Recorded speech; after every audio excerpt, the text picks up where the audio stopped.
Hello दोस्तों, जैसा कि हमने पिछले वीडियो में देखा सेल साइकिल का पूरा ओवरव्यू देखा कि what are the phases of cell cycle, types of cell, ये सारी चीज़ें हमने पिछले वीडियो में देखा। नाउ इन दिस वीडियो हम लोग उसी फेजेस को हम लोग डिटेल में स्टडी करेंगे। सो जैसा कि हमने लास्ट टाइम में देखा था कि cell cycle is divided into two main phases, interphases जिसको हम लोग प्रिपरेटरी फेज भी बोले थे, एंड एम फेज जहाँ पे एक्चुअल डिवीजन होता था। देन उसका हमने सेल साइकिल देखा था कि जो इंटर फेज है, जो लॉन्गेस्ट फेज है, it is further divided into G1, S and G2, and M phase के फर्दर चार टाइप्स थे, चार फेजेस थे। लास्ट टाइम हम लोगों ने एक फेज नहीं देखा था, it's not a phase, it's small part of cell cycle है जिसको लोग बोलते हैं G0 फेज। एक्चुअली क्या होता है, G0 मीन्स रेस्टिंग फेज होता है। जब एक सेल था, ये एक सेल था, ये डिवाइड होके क्या बनेगा, दो। अभी जब एक सेल से दो सेल बन गया है तो ये सेल थोड़ा सा अपने आप को मैच्योर होता है, तो वो मैच्योरिटी में कुछ टाइम लगती है। सो वही टाइम आता है इस G0 फेज में। वंस ये सेल जो फिर से मैच्योर हो जाता है, so it further divided into two cells, means एक बार वो मैच्योर होने के बाद फिर वो इस साइकिल में जाता है। सो यही जो स्मॉल फेज है उसको हम लोग क्या बोलते थे, G0 फेज, जिसके बारे में हम लोग अभी देखेंगे। So G0 is between M phase, previous cycle का M phase and new cycle का G1 फेज के बीच में स्मॉल सा फेज होता है। इसको हम लोग रेस्टिंग फेज भी बोलते हैं बिकॉज इसमें सेल रेस्ट करता है। अभी यहां पर दो टर्म आता है, one term is quiescence and another one is senescence.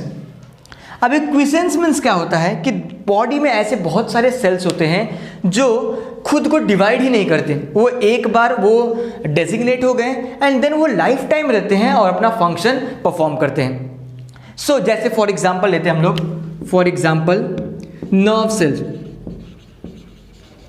Fat cells, cardiac cells, so ये सब और बहुत सारे हैं। तो ये सब सेल्स क्या होते हैं, एक बार वो डेजिग्नेट हो गए, मीन्स एक सेल था, स्टेम सेल था, स्टेम सेल से ये वाला डिसाइड हो गया कि now this will be a cardiac cell और नर्व सेल। तो अब ये क्या होगा, ये जो नर्व सेल है ये डिवाइड नहीं होता, ये लाइफ टाइम बॉडी में रहता है एंड फंक्शन क्या करता है, परफॉर्म करता है। सो जो मेन ये स्टेज कौन से स्टेज में होता है, ये G0 या G1 फेज में क्या होता है, हो जाके रुक जाता है। ना दो टर्म आते हैं, क्विसेंस एंड सेंसेंस। क्विसेंस मीन्स क्या होता है कि उस सेल के पास एबिलिटी तो है लेकिन वो डिवाइड नहीं हो रहा है। तो देखो जैसे अभी मैंने लास्ट टाइम लिया था टीचिंग का ऑप्शन कि मुझे अगर मैं एक टीचर हूँ, मुझे बोला गया बायोलॉजी पढ़ाओ, मैथ भी पढ़ाओ, तो मैं क्या करूँगा, पहले अपने आप को प्रिपरेट करूँगा, प्रिपरेटरी फेज में जाऊँगा एंड देन मैं टीचिंग करूँगा। तो उसी तरह ये क्विसेंस एंड सेंसेंस के दो टाइप है। मैं कैसे, क्विसेंस मीन्स क्या है कि मुझे आता है, मुझे मैथ्स पढ़ाने आता है लेकिन मैं फिर भी नहीं पढ़ा रहा हूँ, मीन्स इस सेल के पास कैपेबिलिटी है डिवाइड होने की लेकिन वो डिवाइड नहीं हो रहा है, वो रेस्टिंग फेज में हो रहा है। एंड सेकेंड क्या होता है, सेंसेंस मीन्स अब इसकी इतनी बार डिवाइड हो चुका है कि वो क्या होगा, अब रिटायर ले रहा है कि अब वो डिवाइड नहीं होगा। हर सेल का अपना एक टाइम होता है कि उस टाइम पीरियड के बाद क्या होगा, वो थक जाएगा। तो सेम ये सेंसेंस जो इस फेज में जो सेल्स होते हैं उनके पास वो एबिलिटी ही धीरे धीरे खत्म हो जाती है। और ये एबिलिटी क्यों खत्म होती है, क्योंकि जो उनका टीलोमर का साइज होता है वो स्मॉल हो जाता है, जिसकी वजह से सेल डिवीजन कर ही नहीं पाते हैं। सो क्विसेंस एंड सेंसेंस में डिफरेंस है। क्विसेंस मीन्स उसके पास एबिलिटी तो है, मैं पढ़ा सकता हूँ लेकिन मैं नहीं पढ़ा रहा हूँ, और इसमें क्या हो रहा है कि अब मैं बूढ़ा हो गया हूँ, मेरे पास हिम्मत ही नहीं कि मैं जाके पढ़ाऊँ, तो वो आता है सेंसेंस में। नेक्स्ट आता है G1 फेज में, फर्स्ट फेज G1 जिसके बारे में हम देखते हैं। So it is a longest phase. अगर एक सेल को कंप्लीट डिवीजन में 24 आवर्स का टाइम लगता है, सो उसमें अबाउट 11 आवर्स G1 फेज में लगता है। G1 फेज में 11 hours, longest phase of interphase है। ये जो इंटरफेज लॉन्गेस्ट है, इस इंटरफेज का भी जो लॉन्गेस्ट पार्ट है वो क्या है, G1 है। उसके बाद इसमें होता क्या है, इस फेज में क्या क्या होता है, so it's basically preparatory phase है। अभी आगे हम लोग देखेंगे तो एस फेज में क्या होता है, जो डीएनए मटेरियल है, जो डीएनए है वो डबल होता है। सो वो डबल के लिए जो भी प्रिपरेशन चाहिए वो यहाँ पर होता है। तो कैसे होता है यहाँ पे क्या, प्रोटीन सिंथेसिस। प्रोटीन, देखो सारे एंजाइम्स प्रोटीन्स होते हैं, सो यहाँ पर उस एंजाइम का सिंथेसिस होता है, वो प्रोटीन सिंथेसिस होता है। यहाँ पर आरएनए सिंथेसिस होता है, कौन कौन से, आरआरएनए, टीआरएनए, एमआरएनए, ये सारे आरएनए क्या होते हैं, यहाँ पर सिंथेसिस होते हैं। एनर्जी चाहिए, प्रोसेस को होने के लिए एनर्जी चाहिए, तो यहाँ पे NADPH2 एंड ATP, ये सारी चीज़ें जो चीज़ें रिक्वायर होंगी इस रेप्लिकेशन के लिए, डीएनए के रेप्लिकेशन के लिए जितनी भी चीज़ें यहाँ पे अब चाहिए रहती है, वो सारी चीज़ें इस फेज में प्रिपेयर की जाती है। नेक्स्ट यहाँ पे ATP चाहिए। And next in this phase जो क्रोमोसोम होता है उसका स्टेटस कैसा होता है, वो अनकंडेंस होता है। मीन्स वो एक सेल के न्यूक्लियस में थ्रेड लाइक अनकंडेंस फॉर्म में होता है, वो एकदम थ्रेड लाइक होता है अनकंडेंस फॉर्म में, और विजिबल नहीं होता। अगर उसको नॉर्मल माइक्रोस्कोप से देखेंगे तो वो दिखता नहीं है। तो ये था G1 फेज के बारे में। तो second phase is S phase. S phase means synthesis phase, means यहाँ पे कुछ तो सिंथेसाइज होता है। अब वो क्या सिंथेसाइज होता है पहले हम लोग वो देखते हैं। तो जब कभी भी एक सेल से दो सेल बनता है तो दोनों में जो डीएनए मटेरियल है वो डीएनए मटेरियल जाता है इसमें भी, और अगर वो माइटोसिस होगा तो जितना इसके में है, इसके पास अगर 2n है तो इसके पास भी 2n जाएगा, इसके पास भी 2n जाएगा। मीन्स एक सेल से दो में जा रहा है, तो यहाँ पर अगर इसको दो में बांटना है और जितना मेरे पास है उतना उनके पास देना है, तो मुझे क्या करना पड़ेगा, अपने आप को डबल करना पड़ेगा। मीन्स अगर मेरे नॉलेज को दो भाग में बांटना है, जितना बायोलॉजी उतना ही मैथ्स, तो पहले मुझे क्या करना पड़ेगा, अपने नॉलेज को बढ़ाना पड़ेगा। जितना मेरा नॉलेज है जब मैं उसको डबल करूंगा तब मैं 2n इसको दे पाऊंगा, 2n इसको दे पाऊंगा।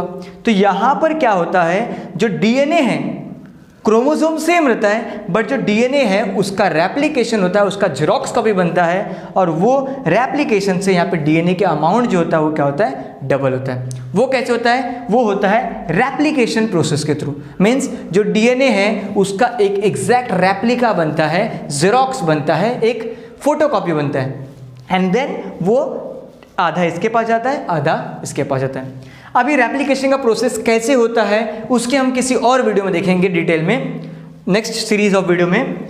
ना हम लोग देखने वाले हैं कि रेप्लिकेशन में क्या होता है, जो अमाउंट ऑफ डीएनए है वो क्या हो जाता है, डबल हो जाता है।